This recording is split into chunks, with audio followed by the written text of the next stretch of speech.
Talks about the unknown. I, many years ago, was rather foolish, and we were in the west coast of Ireland, and we were in a bar, and we'd had a couple of drinks, and somebody started to talk about the unknown, the spirit world, and the conversation came up about the grave digger's house, and the locals started to tell us about it, and this grave digger was found in his bed, dead, with terrible marks upon his neck, and his eyes wide open.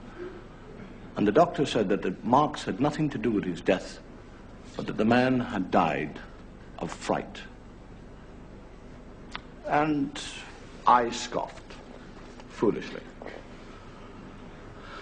And it came about with a few more drinks and everything else that I accepted a dare or a bet that I would stay the night in the cottage beside the graveyard. And I went there, and we agreed that the door would be locked, and I would stay in there till first light.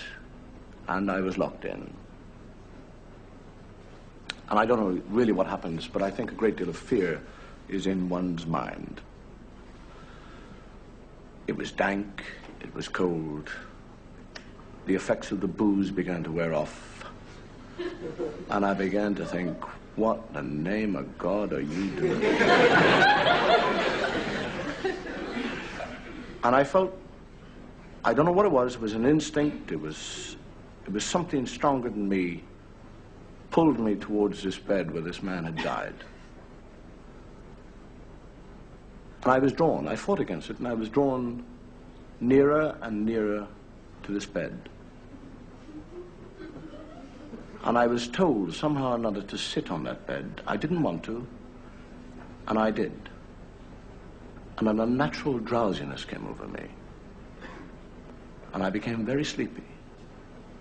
And I laid down, knowing full well that I shouldn't. And I went to sleep, a limbo sleep. And I woke. What time? I have no idea. The candle had burned down. It was black. It was cold. And I felt a presence.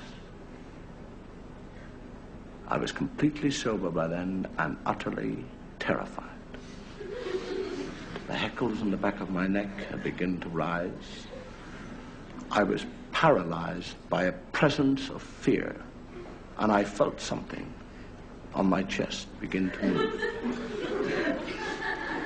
It crept slowly up my chest, and I couldn't move. It came closer and closer to my throat.